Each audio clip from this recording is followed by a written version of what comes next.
그리스도와 복음을 위하여입니다. 그리스도와 복음을 위하여 9장까지 우리가 살피면서 예수님께서 갈릴리 지역, 특히 가버나움을 중심으로 해서 그 모든 갈릴리 지역과 또 두로와 시돈까지 그 이방의 지역까지 이렇게 복음을 전하시는 모습들을 우리가 살폈었어요.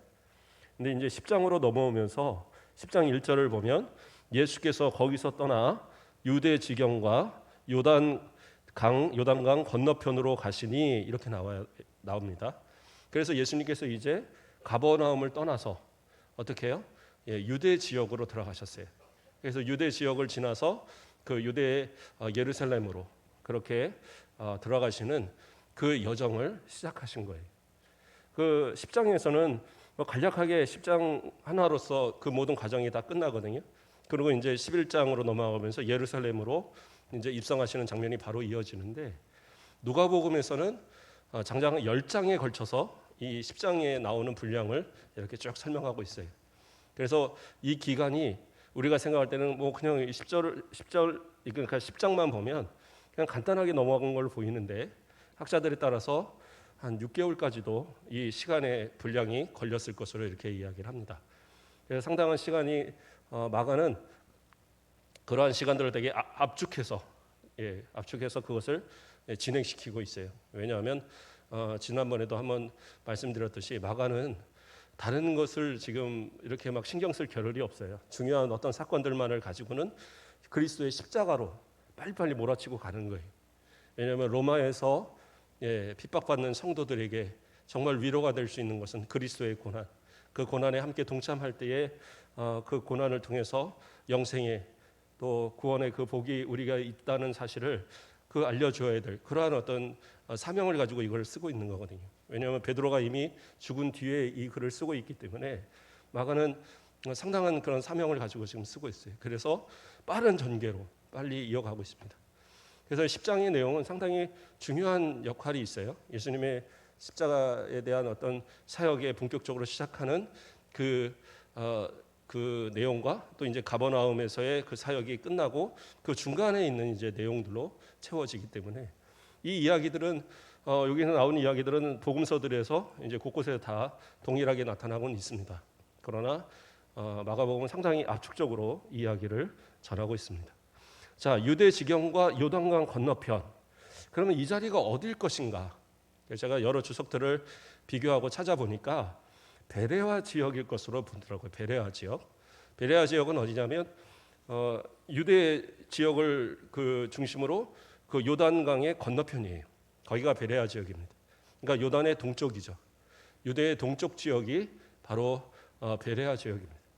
그래서 그러면 왜 예수님께서 가버나움이 그 서쪽에 있는데 왜 굳이 동쪽으로 이렇게 돌아서 유대 지경으로 가셨느냐?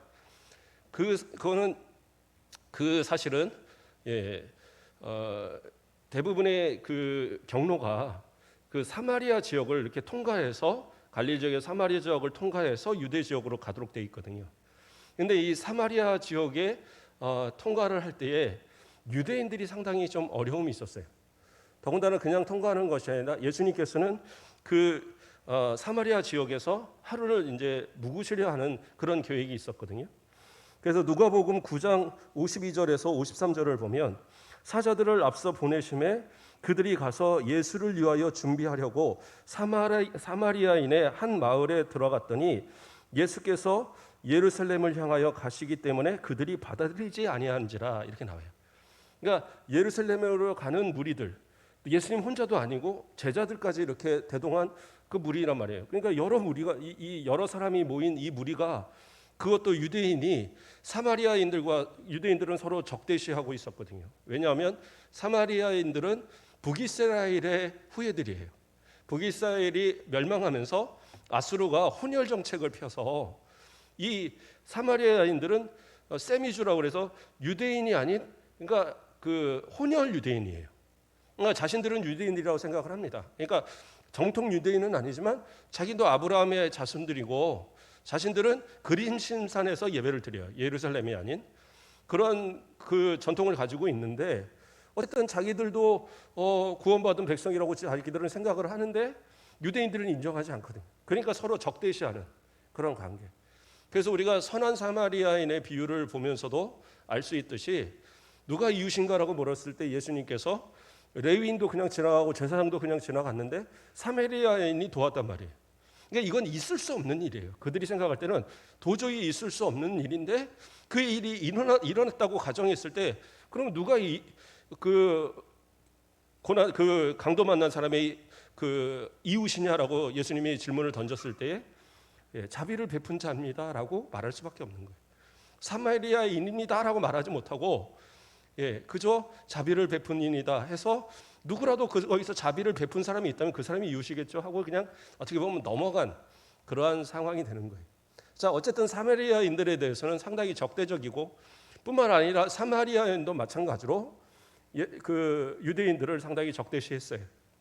그래서 사마리아 지역에 있는 수가성에 가서 예수님이 그 우물가에 있는 여인한테 물을 달라고 했을 때도 왜 유대인이 나에게 물을 달라고 하느냐고 그런 어떤 거부하는 모습들을 처음에 보이거든요. 그러니까 그 정도로 서로가 적대시하는 관계에 있을 때에 그 예수님께서 그 제자들과 함께 이 사마리아 지역을 아마 그 좁게는 그 여리고 지역을 아마 지나게 됐을 것 같아요. 그래서 그곳을 지나려 했을 때 그곳을 지나는 것을 거부했기 때문에 이 사람들이 거부했기 때문에 그 요단의 동쪽으로 건너서 그 베레아 지역으로 돌아서 이제 유대 지역으로 들어오는 그러한 길을 택하신 거예요. 그러한 어떤 과정 속에서 어쨌든 이제 베레아 지역에 도착해서 그 유대 지경의 동쪽 그 요단 동쪽에 그렇게 해서 그 자리에서 이제 이전과 동일하게 복음을 전하시는 그러한 과정을 이렇게 나타나고 있는 겁니다.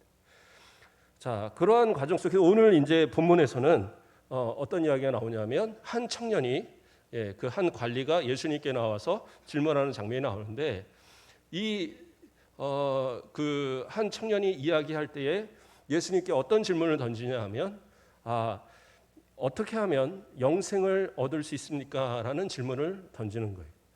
그러니까 영생에 대한 질문을 던질 때에 예수님께서 뭐라고 얘기하시냐면 그 사람이 먼저 영생에 대한 질문에 앞서서 선한 선생님이여라는 호칭을 써요. 이것은 복음서에 이제 동일하게 다 나타나는데 선한 선생님이라고 말을 할 때 예수님을 선하다라고 말하는 것이 나쁜 건 아니죠. 누군가 나한테 참 착하고 선하신 목사님이세요. 그러면 이제 저야 기분이 나쁠 건 없잖아요. 근데 예수님은 그 말을 허용하지 않으셨어요. 왜 나를 선하다고 하느냐? 선하신 분은 하나님 한 분밖에 없다라고 그 선하다는 말을 부정하시거든요. 그러면 예수님께서 선하지 않다는 얘기냐? 그건 아니죠. 예수님이 선하다는 그 의미 자체는 말을 던진 그 관리가, 그러니까 다른 곳에서는 청년이라고 마태복음에서는 청년이라고 나오고 누가복음에서는 또 그 어떤 관리 이제 그 한 사람 뭐 이런 식으로 나와요. 그래서 이 사람은 젊은 한 사람이고 또 부자이고 어떤 관리 유대인의 이제 관리에 있는 사람인데 이 사람이 이제 고백하면서 예수님을 향하여 선한 선생이라고 말한 것이 이제 문제가 되는 거예요.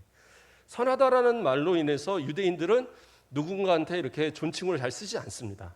이게 선하다라는 말을 쓰는 존칭은 그 헬라적인 문화예요. 헬라적인 어법에서 다른 사람을 존칭할 때 그냥 일반적으로 그것은 뭐 아주 존칭으로서 아주 선하신 분입니다 이런 의미가 아니라 그냥 도덕적으로 율법적으로 어느 정도 참 괜찮다라는 의미 속에서 상대방을 높임말로 쓸 때에 그 헬라적인 그런 어떤 존칭의 문화, 그러니까 상대를 존대하는 문화에서는 선하다는 말을 붙인대요. 그러나 유대인들은 함부로 그 말을 붙이진 않습니다. 왜냐하면 선하신, 완전히 선하시고 어떤 불의가 없으신, 악이 없으신 분은 하나님밖에 없다라고 그들은 생각하기 때문에 상당히 조심스러운 그러한 말인데 그 말을 이제 존칭 삼아서 예수님께 물은 거예요. 그러나 예수님은 뭐예요? 자신을 랍비라고 선생이라고 부르는 그에게 그것이 맞다라고 말할 수는 없는 거예요. 왜냐? 예수님은 하나님의 그 본체이신 성자 하나님이시지 그가 바라보는 단순한 선생이 아니거든요. 그렇기 때문에 하나님 외에는 선한 분이 없다라고 선언을 한 거예요. 그렇게 하고 그 사람에게 또는 다른 사람들에게 그 자신이 결국에는 하나님이시라는 사실을 이렇게 둘러서 이야기하신 그런 내용이 되는 겁니다. 자, 어쨌든 이 마가복음 10장 17절 말씀을 보면, 자, 그렇죠? 예수께서 길에 나가실 때 한 사람이 달려와서 꿇어 앉아 묻자오되 선한 선생님이여 내가 무엇을 하여야 영생을 얻으리이까? 이런 질문을 던집니다. 무엇을 하여야 영생을 얻으리이까? 그러니까 이 사람은 그 어떤 관리잖아요. 유대인의 상당한 그 높은 지위에 있는 관리임에도 불구하고 이 사람이 예수님 앞에 와서 무릎을 꿇었다는 사실은 상당한 충격적인 이야기입니다. 어떻게 보면 바리새인 중에 한 사람일 수도 있는데 그러한 사람이 예수님을 인정하고 무릎을 꿇는다라는 것은 대단히 큰 어떤 이슈가 될 만한 부분이에요. 그럼에도 그가 고민하던 일을 예수님께, 다른 사람한테서 해결받지 못하는 그 질문을 예수님께 던져서 해결받기를 원하는데, 그것을 예수님 앞에 말씀을 던졌을 때 예수님은 뭐라고 얘기를 하시느냐? 마가복음 10장 18절을 보면 예수께서 이르되 내가 어찌하여 나를 선하다 하느냐? 이제 이 얘기는 좀 전에 했고요. 마가복음 10장 19절 말씀을 보면 내가 계명을 안 하니 살인하지 말라, 간음하지 말라, 도둑질하지 말라, 거짓 증언하지 말라, 속여 빼앗지 말라, 내 부모를 공경하라 하였느니라, 이렇게 나와요.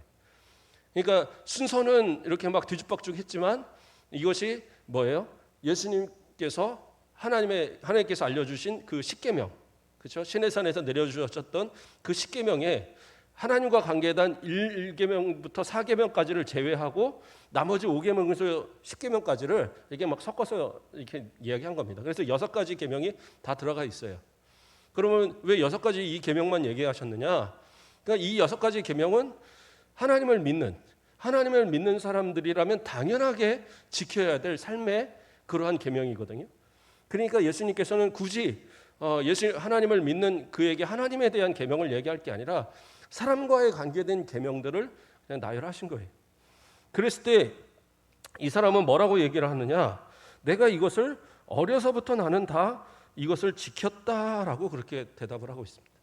나는 어려서부터 이것을 다 지켰다. 이스라엘 백성들은 기본적으로 이 하나님의 말씀을 어려서부터 배우잖아요. 특히 또 바리새인들 같은 경우에서는 그 구약에 나타나는 613가지의 모든 율법을 다 지켰다라고 자신하는 사람들이거든요. 그렇기 때문에 어려서부터 이 계명을 배우고 또 이것을 지켜온 이 사람으로서는 이것을 모를 리도 없고 이것을 안 지킬 이유도 없는 거예요.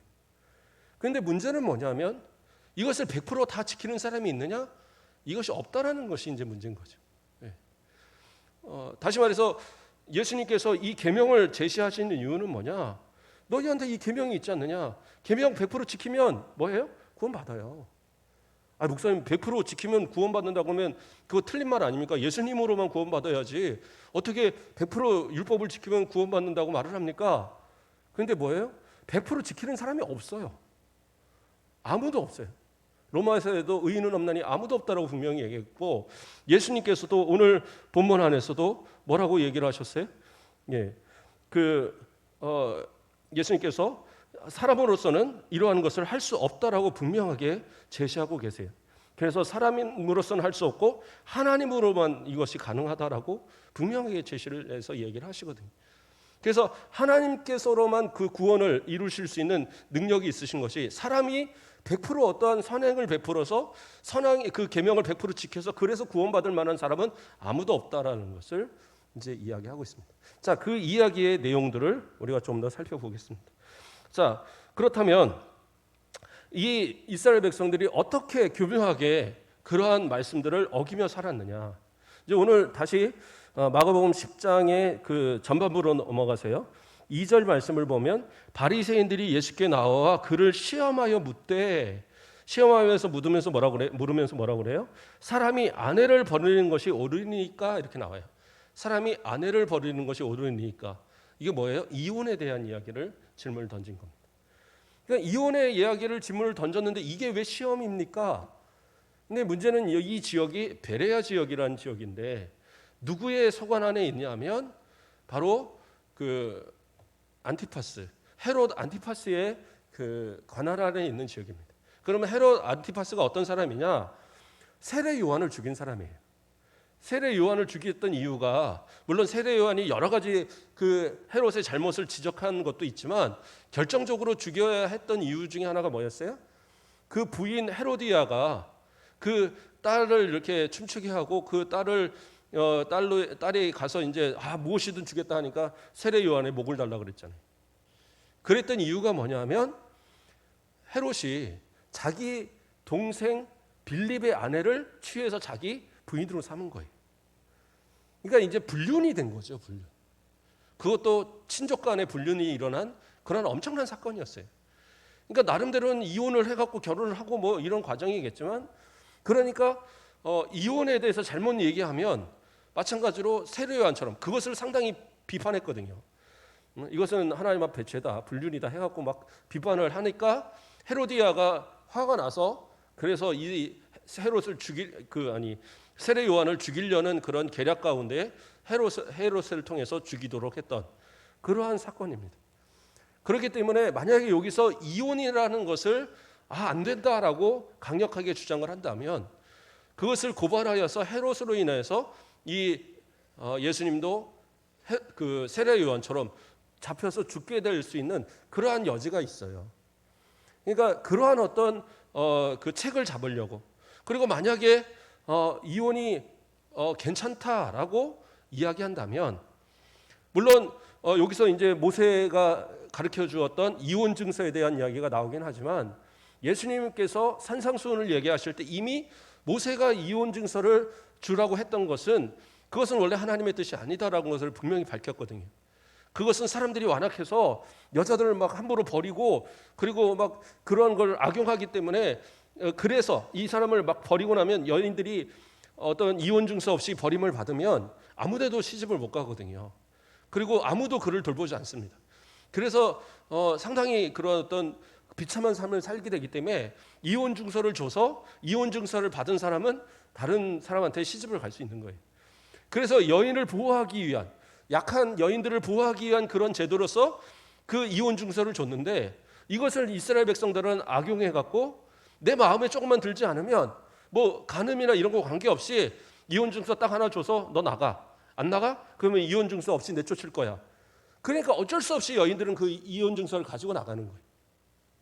그러니까 이런 불합리한 계명을 완전히 그 왜곡시키는, 간음하는 그러한 일들을 합법화하는 그러한 용도로서 막 사용을 했거든요. 그러니까 이것에 대해서 예수님은 강력하게 비판을 하셨단 말이에요, 이미. 근데 예수님이 만약에 그 상황에서 헤롯이나 이런 사람들이 두려워서 이혼은 하면 해도 괜찮은 겁니다, 이렇게 얘기를 한다고 한다면 이것은 예수님이 이제까지 하신 말씀에 대해서 공격받을 수 있는, 예수님이 이제까지 하신 말씀이 거짓이 되는 그런 상황이 되는 거예요. 그러니까 이 바리새인들이나 사두개인들 뭐 이런 사람들이, 제사장들도 그러고 여러 번 이런 식으로 예수님한테 이제 이런 시험들을 했었잖아요. 근데 여기서는 예수님은 어떻게 이 말씀을 이렇게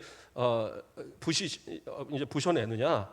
먼저는 이제 모세는 뭐라고 했느냐라고 이 바리새인들한테 이야기하게 하니까 이혼 증서를 주라고 했습니다. 그러니까 자신들의 율법에 따른 그러한 확실한 답을 딱 던졌어요.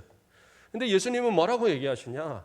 그 모세의 증서가 나타나기 이전에 하나님께서 창조 때 아담을 만드시고 이 하와를 만드셔서 어떻게 해서요? 두 사람을 짝지어서 가정을 하나를 만드셨단 말이에요. 그 사실에 대한 것을 이야기합니다. 그러면서 6절부터 뭐라고 그래요? 창조 때부터 사람을 남자 여자로 지으셨으니 이러므로 사람이 그 부모를 떠나서 그 둘이 한 몸이 될지라. 이러한즉 이제 둘이 아니요 한 몸이니 그러므로 하나님이 짝지어 주신 것을 사람이 나누지 못할지니라 하시더라. 그러니까 모세의 그 이혼 증서가 이야기 나오기 이전에 이미 하나님께서는 태초에 이 창조하시고 남자 여자를 만들었을 때부터 둘이서 한 몸을 만드시고 이 만들어진 이 가정은 결코 사람이 나눌 수 없다라는 대전제가 있다라는 걸 예수님이 얘기하시는 거예요. 그러니까 어떻게 해요? 유대인들은 더 이상 말을 할 수가 없는 거예요. 하나님보다 모세가 우선이 아니잖아요. 모세는 하나님의 율법을 받은 그러한 전달자일 뿐이지 모세가 율법의 그 주인은 아니거든요. 그런데 가장 처음 하나님께서 창세기에서 2장에서 나오는 남자와 여자를 만드셔서 짝을 이루는 그 장면을 딱 들어서 이게 하나님의 뜻 아니냐? 그러니까 부인할 수 없는 거예요. 그러한 어떤 이제 모습들이 나옵니다. 그러니까 유대인들은 교묘하게 율법을 자신들은 어기면서도 불구하고 합법적인 것처럼 그렇게 만들어갔던 그러한 모습들이 많이 있었단 말이에요. 우리가 전에도 한번 마가복음 7장에서인가요? 우리가 한번 살폈던 고르반이라는 제도도 마찬가지입니다.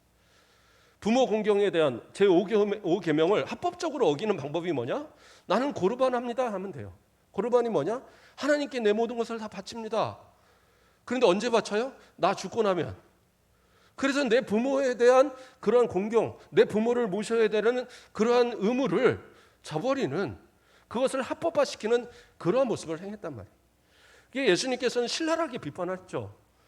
예. 하나님의 그렇죠? 계명을 어기고 사람의 계명만 따르는 그들 해서 막 강하게 비판하시면서 이야기했던 그 내용이 또 고르반의 내용입니다. 그러니까 이스라엘 백성들이 겉으로는 100% 율법을 지키는 것처럼 보였지만 그러나 실제로는 그것을 교묘히 어기는, 그래서 겉으로는 지키지만 속으로는 지키지 않는 그런 어떤 뭐랄까 외식적인 그런 율법주의가 너무나도 많이 팽배해 있었던 거예요. 그래서 이것을 들어서 얘기할 때 유대인들은 감히 이제 대적하지 못했던. 다시 이 찾아왔던 이 관리 젊은 청년에게로 다시 돌아갑니다. 이 사람이 이제 예수님 앞에서 나는 어려서부터 이것을 다 지켰다 그렇게 자신했어요. 그런데 예수님이 어떻게 하셨냐? 마가복음 10장 21절 말씀을 보면 예수께서 그를 보시고 사랑하사 이렇게 시작을 해요. 그러니까 사랑하사라는 말은 뭐냐? 그 사람에게 있어서 흐뭇하신 거죠. 말 그대로 이제 사랑하는 마음이 드신 거예요. 그래 참 너 잘했다 인정하신 거예요. 그러니까 그 사람의 의도 자체가 다른 바리새인처럼 어떤 예수님을 시험하고자 하는 그런 의도는 분명히 아닌 거예요. 영생에 대한 어떤 그런 궁금증이 있고 이것을 어떻게 해결할까라는 그런 마음 가운데 예수님 앞에 나왔고, 그리고 자기는 어려서부터 이 율법을 잘 지켰습니다, 이 계명을 잘 지켰습니다라고 답할 정도로 진짜 열심을 다해서 신앙생활을 했던 사람이에요. 그런데 예수님께서 이제 진짜 영생의 길을 제시하십니다. 뭐라고 제시를 하세요? 이어서 나오시는 말씀이 내게 아직도 한 가지 부족한 것이 있으니 가서 내게 있는 것을 다 팔아 가난한 자들에게 주라. 그리하면 하늘에서 보화가 내게 있으리라. 그리고 와서 나를 따르라 하시니. 뭐예요? 아직 부족한 것이 있다. 그러니까 율법을 우리가 지킨다라는 것, 계명을 지킨다라는 것을 볼 때는 약간은 수동적인 것이 있어요. 그렇죠? 내 부모를 공경하라라는 것은 직접적으로 해야 되는 명령이지만 그 다음부터는 뭐예요? 하지 말라는 명령이에요. 그래서 살인하지도 말고, 간음하지도 말고, 도둑질하지도 말고, 거짓 증거하지도 말고, 쭉쭉 하지 말라는 거예요. 그러니까 계명을 지킨다라는 이 유대인들의 생각은 뭐냐면 하지 않으면 되는 거예요. 근데 예수님은 오히려 그것이 부족하다, 해야 한다라는 것을 제시해요. 뭐를 제시합니까? 네 재산을 팔아서 가난한 사람들에게 나눠주라는 거예요. 그러니까 율법에 있어서, 계명에 있어서 하나님을 사랑하는 그 1계명부터 4계명을 제외한 이 5계명부터 10계명까지의 계명의 그 핵심은 뭐냐? 내가 남한테 해를 행하지 않는 것이 아니라, 남한테 악을 행하지 않는 것이 아니라 남을 사랑하는 것, 내 이웃을 내 몸과 같이 사랑하는 것, 그것이 그 계명의 가장 중심된 핵심된 말씀이라는 거예요. 예수님의 사랑의 계명은 뭐예요? 사랑을 통해서 모든 것이 완성되어지는데 다른 거 실수할 수 있고 못할 수 있어요. 그러나 사랑을 통해서 그것이 다 완성되는 거거든요. 그렇다고 했을 때 예수님은 이것을 명확하게 제시하시는 거예요. 하지 않는 것으로 끝나는 것이 아니라 부족하게 있다. 뭐예요? 이제는 하라는 거예요. 내 재산을 팔아서 가난한 사람들에게 나눠주라. 그리고 뭐예요? 나를 따르라는 거죠. 예수님을 따르는 것이 영생의 길입니다. 예수님을 따르기 위해서는 뭐예요? 포기해야 할 것을 포기하고 그리고 예수님을 따라가야 되는 거예요. 그런데 이 청년은, 이 젊은 관리는 뭐가 문제였어요? 그 재산이 많고 부자라다 보니까 그 재산이 많아서 그것을 포기할 수 없는 거예요. 이것을 포기하지 못하니까 예수님을 따르지 못해요. 그러니까 어떻게 합니까? 슬픈 기색으로 근심하면서 떠나가 버렸어요. 그 뒤의 이야기는 나타나진 않습니다. 이 사람이 그렇다고 이 사람은 결국엔 지옥 갔어요, 그 얘기를 하는 거 아니에요. 나중에라도 회개하고 돌아올 수도 있죠. 내 재산 다 팔아서 다 나눠주고 늦게라도 저는 예수님 따르겠습니다. 이럴 수 있잖아요. 바울처럼 예수님 십자가 달리시고 다 부활하신 이후에 승천하신 이후에 예수님 환상 중에 만나고 이렇게 돌이키는 사람도 있는데 안 된다라고 말할 수는 없어요. 누구도 마찬가지로 어떤 사람도 판단해서 저 사람은 지옥 갈 사람이야 이럴 사람은 없어요. 제가 예전에 그 고등학교 시절에 친구 하나하고 이렇게 얘기를 하면서 전도를 하려고 계속 얘기를 하는데 자기는 뭐 예수 안 믿겠다는 거예요. 안 믿는 거 정도가 아니라 거의 막 저주에 가까운 이야기를 막 하면서 교회에 다니는 사람 뭐가 나쁘고 뭐 어쩌고 한참 비판을 하는 거예요. 그래갖고 제가 속으로 이놈은 지옥 갈 놈이다. 내가 속으로 막 그랬죠. 겉으로 그랬다는 큰일 나죠. 그러고 말았는데 그 주일날 교회를 나타났어요. 저희 교회를. 그래서 너 왜 왔냐? 그때 덜 싸워서 왔나? 그랬는데 알고 보니까 제가 중학교 1학년 때 고등부 회장하던 형님이 이제 전체 회장하던 형님 동생이더라고요. 몰랐어요. 그랬는데 재국이 형님이라고 그 형님이 동생한테 야, 너 좀 착하게 살고 교회 좀 나가 그러니까 형 말에 순종하여 교회를 나온 거예요. 그 친구가 지금도 참 친한 친구인데 그렇게 전도돼서 오기도 하더라고요. 그러니까 누구도 우리가 함부로 판단할 게 아니더라고요. 제가 그때 느꼈어요.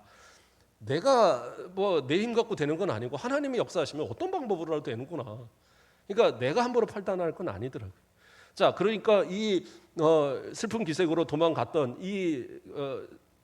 갔던 사람도 영생의 길을 분명히 예수님이 제시하셨으니까 어느 순간에가 돌아올 수도 있어요. 그러니까 안 된다는 건 아닙니다. 그러나 성경은 어쨌든 그가 떠나가는 것으로 마무리했어요. 자, 이제는 어떤 것이 문제가 됐느냐? 제자들이 이제 마음에 걱정이 됐어요.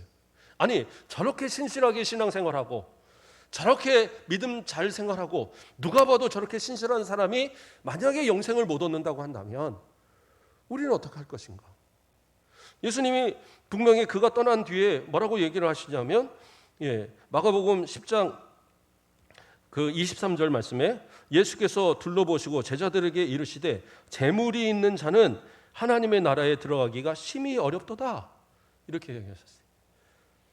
아니 그 사람이 재물을 가지고 있다고 그래서 그것 때문에 지옥을 가요? 이게 말이 안 되는 거잖아요. 근데 뭐예요?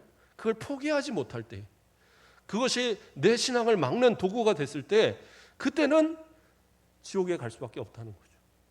그러니까 믿음이라는 것은 순수한 믿음이어야지 믿음이라는 것이 적당한 믿음이 아니에요. 물론 그 판단의 기준은 하나님이 아시죠. 그 믿음이 어떤 것인가? 그래서 믿음이 없다라고 성경은 보통 얘기하지 않고 예수님께서 제자들을 책망할 때도 믿음이 작은 자라고 책망을 하시죠. 그러니까 믿음은 있을 때 그 믿음이 진짜인지 안 진짜인지 우리는 솔직히 판단하기는 어려워요. 제가 우리 성도들을 보면서 그 믿음 갖고는 지옥 갈 것 같은데 이렇게는 안 돼요. 그거는 다 이단들입니다. 그런 말하는 사람들 쫓아다니면 안 돼요. 그러나 분명한 건 뭐예요? 세상에 마음을 두고 그것을 내가 마음을 두고 주님을 따르지 못하면 그 사람은 믿음이 아닌 거예요. 분명히 예수님은 얘기를 하고 계신 겁니다. 재물만이 아니라 여러 가지 이유가 있겠죠. 여러 가지 것들이 내 신앙을 방해하고 내 그것 때문에 하나님과의 어떤 교제, 예수 그리스도의 교제, 예수님을 나의 마음 가운데 모시고 사는 그런 믿음에서 내가 떠나 산다고 한다면 그것은 내가 믿음이라고 자신할 수가 없잖아요. 자, 그렇게 이 이야기를 들었을 때에 제자들이 이제 마음 가운데 걱정이 드는 거예요. 과연 그러면 어떻게 누가 구원받을 수 있을까? 그랬을 때 예수님은 뭐라고 그래요? 그들의 마음을 다 아셨어요. 도대체 누가 구원받을까라고 그들이 걱정하는 모습을 보시고 아까 말씀한 것처럼 마가복음 10장 27절 말씀을 보면 예수께서 그들을 보시며 이르시되 사람으로는 할 수 없으되 하나님으로는 그렇지 아니하니 하나님으로서는 다 하실 수 있느니라. 어떠한 사람도 하나님이 그 마음을 바꾸셔서 구원으로 이끄실 수 있다라는 거예요. 어떻게 보면 이것이 우리가 구원받을 어떻게 보면 구원에 있어서 확실히 오히려 믿음으로 살아갈 수 있는 이유가 되는 거예요. 그렇죠? 내 노력 갖고는 안 되는데 하나님이 강권적으로 이끄시면 된다는 거예요. 부자가 구원받기가 어려워요. 그러나 하나님이 바꾸시면은 그 사람이 구원받는 사람 되는 거예요. 가난하다고 다 구원받아요? 아니요. 예수님 따르지 않으면 그 사람은 구원 못 받아요. 그러니까 이 말씀을 듣고 제자들이 이야기를 합니다. 뭐라고 얘기를 해요? 베드로가 우리는 보소서 우리가 모든 것을 버리고 주를 따랐나이다. 베드로가 얘기해요. 모든 것을 다 버렸습니다. 그렇잖아요. 베드로가 처음 부름 받았을 때 배를 버리고 예수님을 따랐고, 그렇죠? 또 요한이나 야고보도 같이 아버지하고 금을 깁다가 배하고 금을 다 버려버리고 예수님 따랐잖아요. 오죽하면 그때 한번 언젠가 제가 설교하면서 얘기했죠. 베드로의 장모의 열병. 그래서 어떤 학자들은 그것을 화병이라고 이렇게 해석을 하는 사람도 있어요. 베드로가 결혼했고 실컷 부인하고 살다가 갑자기 예수님 따라다닌다고 밖에만 돌아다녀요. 일도 안 하고. 그러니까 장모가 와갖고 집에서 오니까 막 화딱지가 나니까 들어 누워서 화병이 난 겁니다. 그러니까 어떻게 해요? 예수님이 오셔서 그에게 만져주시고 기도해 주시고, 그리고 예수님이 진짜 구원자라는 것을 그 장모가 깨달았을 때 일어나서 예수님을 수종한 거거든요. 물론 이제 이 해석이 100% 맞다는 건 아니에요. 그런데 그러한 해석이 있다라는 거예요. 그래서 제가 언젠가 부부에 대한 설교를 하면서 아마 했던 기억이 납니다. 자, 어쨌든 베드로는 그렇게 모든 걸 다 포기하고 예수님을 따랐어요. 나머지 제자들도 마찬가지입니다. 직업도 포기하고 자신이 가진 재산, 가족 다 포기하고 예수님을 따랐어요. 그런데 이 정도를 가지고 그러면 구원을 받을 수 있을까? 걱정이 됐던 거죠. 그때 예수님은 뭐라고 얘기하십니까? 오늘 우리가 읽었던 부분처럼 내가 진실로 너희에게 이르노니 나와 복음을 위하여 집이나 형제나 자매나 어머니나 아버지나 자식이나 전토를 벌인 자는 현세에 있어 집이나 형제와 자매와 어머니와 자식과 전토를 100배나 받되 박해를 겸하여 받고 내세의 영생을 받지 못할 자가 없느니라. 그러니까 여기서 뭐 버린다고 하니까 그러면 가져가고 담싸고 나는 그냥 교회에서만 그냥 먹고 자고 살라요. 그걸 얘기하는 게 아니에요. 세상에 속한 것보다 하나님이 우선돼야 된다는 얘기예요. 예수님이 우선돼야 된다는 거예요. 그래서 때로는 내가 포기해야 된다고 한다면 어떻게 해요? 하나님을 포기할 수는 없잖아요. 그래서 포기해야 되는 대상이 하나님이 아닌 자식이 될 수도 있고 재산이 될 수도 있고 부모가 될 수도 있다는 거예요. 이것을 전제로 얘기하는 겁니다. 제가 전에 사역하던 교회 그 동네에 한 할머니가 교회 듣는다고 그렇게 아주 반대하고 난리치는 사람이 있었어요.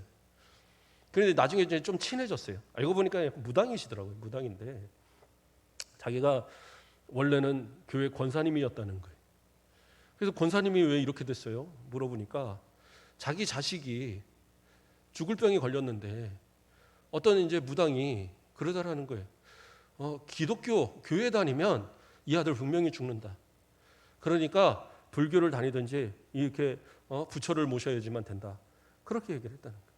그래서 그날로 어떻게 해요? 교회를 버리고 권사의 직분 내려놓고 자기는 그 불교를 믿게 됐다는 거예요. 그리고 불상 모셔놓고 막 그리고 이제 그렇게 무당이 된 거죠. 그랬는데 신기하게 아들이 낳은 거예요. 그러니까 자기는 이게 잘했다라는 거예요. 후회하지 않는다는 거예요. 근데 문제는 뭐예요? 자기뿐만 아니라 자손 대대로 지옥 보내는 일을 한 거예요. 하나님께 기도하고 하나님께 간구해서 그 자식이 낫지 않을 거라는 그런 생각을 가지고 기도하는데 어떻게 낫겠어요? 그렇지 않겠어요?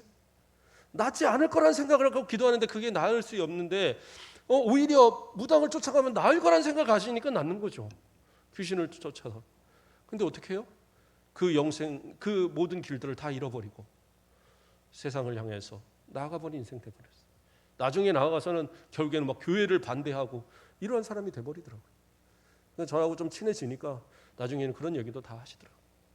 그런데 제가 부탁드리는 얘기는 무슨 얘기냐? 세상의 것들이 그래요. 뭐 재물이 됐던 뭐가 됐던 그것을 버리라고 그랬다고 그래서 그것이 뭐 아예 담쌓고 싸라는 얘기가 아니라 하나님을 위해서라면 포기할 수 있는 마음들이 내게 있어야 된다는 거예요. 그래서 우리는 기도할 때 때로는 그래요. 내 자식을, 내 아내를, 내 남편을, 내 부모를 하나님보다 더 사랑하는 죄를 범하지 않게 달라고 기도하셔야 되는 거예요.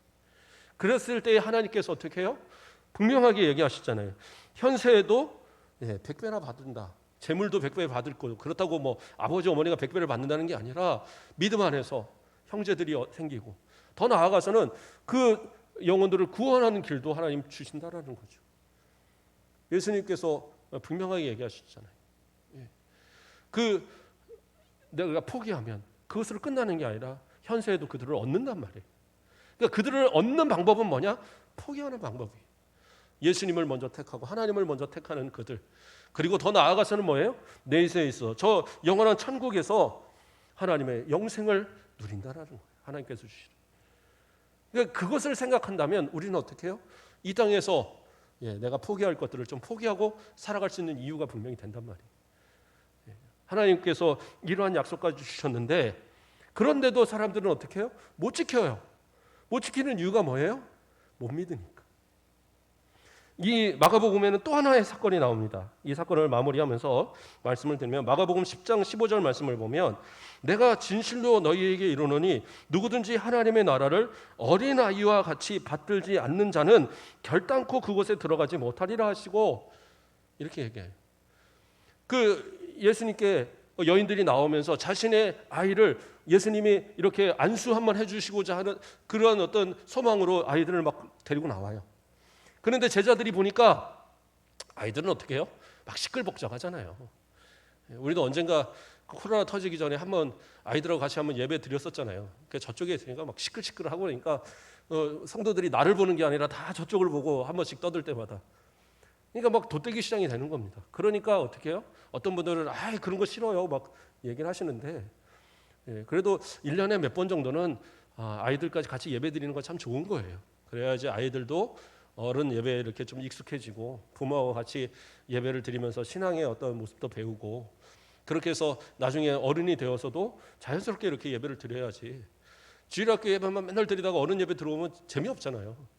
그러니까 그렇게 만들어서는 안 돼요. 사실 그래서 교회는 1년에 한 적어도 한 두세 번 이상은 좀 이렇게 전체 예배를 드리는 건 상당히 좋은 겁니다. 지금 많은 교회들이 그것을 좀 시행하고 있어요. 오히려. 자, 어쨌든 그렇게 해서 이 어린 아이들이 나오는 것을 제자들이 이렇게 못하게 했어요. 왜냐하면 예수님이 말씀을 전하시는데 자꾸 시끄럽고 방해하게 되니까, 또 사람들을 와서 막 병고침도 받고 해야 되는데 바빠 죽겠는데 아이들, 그 당시에 뭐 수혜도 계산하지 않을 정도로 무시되는 그 아이들을 데려다가, 엄마의 마음은 예수님의 손 한 번 이렇게 안수 한 번 했으면 그 마음 갖고 데려왔는데, 예수님 앞에서 막 책망하면서 쫓아내니까 예수님이 아니다, 내 어린아이들 오는 거 방해하지 마라. 그리고 예수님이 데려다 놓고 하는 얘기가 뭐예요? 이런 아이와 같은 마음이 없다면 그러면 천국에 들어갈 사람 없어, 이렇게 얘기하셨거든요. 그럼 여기서 말하는 어린아이들의 마음은 어떤 마음이냐? 이것을 무슨 어린아이들은 착하고 순하고 뭐 죄가 없고, 다 그건 거짓말이에요. 그런 말 아니에요. 여기서 딱 한 가지입니다. 뭐예요? 하나님의 말씀을 받을 때에 의심 없이 그대로 받는다라는 거예요. 그게 중요한 거예요. 어린아이들이 특징이 있잖아요. 우리 권사님들이 옛날 얘기해줄게 하고 이렇게 앉으면, 옛날에 호랑이가 담배 폈는데 말도 안 되는 얘기도 믿어요. 아이들은 재밌다고 또 해달라고 그러고 또 해달라고 그러고. 저도 어렸을 때 기억이 그래요. 저희 고모님이 저를 데리고 많이 이렇게 주무시고 하는 걸 좋아하셨는데, 그래서 뭐 그 조그만 방에 맨날 데려다가 재우기도. 그러면 이제 옛날 얘기 해달라고 저는 하면은, 고모가 이제 하다 지치면, 자, 어떤 아이가 고개를 넘는데 첫 번째 고개를 넘고 두 번째 고개를 넘고 한 300번쯤 넘다가 보면 잠자는 거예요. 이제 그래도 그걸 좋다고 듣고, 그게 아이들이란 말이에요. 아이들은 부모가 얘기하는 거, 할머니가 얘기하는 거 그냥 100% 믿는 거예요. 그것이 그 진짜인 줄 알고. 오죽하면 저희 둘째 있잖아요, 바울이가 초등학교 1학년 들어가기 전까지 얘는 제가 지를 낳는 줄 알았어요. 아빠가 낳는 줄 알았어요. 왜냐면 아빠가 여기 배도 있고 그러니까 제가 그냥 맨날 한 소리가 그거였어요. 큰애하고 막내는 니네 엄마가 낳고 너는 아빠가 낳았다. 맨날 이제 그랬더니 얘가 그걸 진짜로 믿은 거예요. 그러니까 오죽하면은 잠잘 때도 제 옆에 잔다고 지네 엄마를 못 오게 하고 제자리를 딱 해놓고 지가 기다리고 있는 거예요. 아빠 오기만을. 뭐 그 정도로 얘가. 그래서 어느 날인가는 아빠, 애를 한 셋쯤 되면 둘은 엄마가 낳아도 하나 정도는 아빠가 낳는 거 맞지? 확인해서 또 묻는 거예요. 그래 맞지 그랬는데 초등학교 딱 들어갈 때 되니까 안 되겠더라고요. 얘가 초등학교 가서도 이 소리 했다가는 그래서 내가 어느 날인가 마음 먹고 사실은 너네 엄마가 낫다. 그랬더니 얘가 충격을 먹어갖고 한 1분 이상을 말을 못하고 있더라고요. 그때부터 엄마한테 가서 이제 아양도 하고 하더라고요. 그래서 야, 내가 실수했구나. 근데 어쨌든 아이들은 그걸 믿더라니까요. 아빠의 말을, 엄마의 말, 하나님의 말씀을. 그래서 어렸을 때 하나님의 말씀 많이 가르쳐야 될 이유예요. 그래서 그 아이들이 말씀을 잘 배우면 이 아이들이 그 말씀을 통해서 하나님을 끝까지 믿거든요. 그런데 말씀을 등한시하고 말씀을 제대로 못 배우면 초등학교 시절, 중학교 시절, 고등학교 시절 이때 못 배우면 어린이 대해서 배우기는 사실은 참 어려워요. 그래서 지금 예수님이 얘기하시는 이야기처럼 뭐예요? 어린아이와 같아야 된다는 이유는, 그래야지 천국 간다라는 이유는 뭐냐? 의심 없이 하나님의 말씀을 받으라는 거예요. 어떻게 해요? 모든 것 다 버렸고 그리고 예수님을 따를 수 있는 그러한 믿음 할 수 있냐라는 거예요. 그게 있어야지 영생을 소유한다는 거예요. 그러니까 마가복음은 전체적으로 그 이야기들을 다 짜맞추고 있어요. 어쨌든 말씀을 정리합니다. 오늘 말씀에서 우리에게 이야기하시는 것처럼 그래요. 그 청년은 재산이 많아서 그 재물 때문에 그것을 포기 못해서 근심함을 따라갔어요. 그러나 저와 여러분을 오늘 이 시간 예배 드리는 이유가 뭐예요? 주님이 아니고는, 예수님이 아니고는 구원의 길이 없다는 사실을 믿기 때문에, 영생의 길은 오직 하나님 앞에만 있다는 것을 믿기 때문에 우리 이 시간 함께 있는 거잖아요. 그러면 분명히 잘하신 겁니다. 이 믿음 끝까지 지키시고. 그런데 어떻게 해요? 이 이야기의 마지막 부분에 예수님 뭐라고 얘기하십니까? 31절 말씀을 보면 그러나 먼저 된 자로서 나중되고 나중된 자로서 먼저 될 자가 많다라고 얘기하셔요. 무슨 얘기입니까? 끝까지 믿음 지키기도 쉽지 않다는 얘기예요.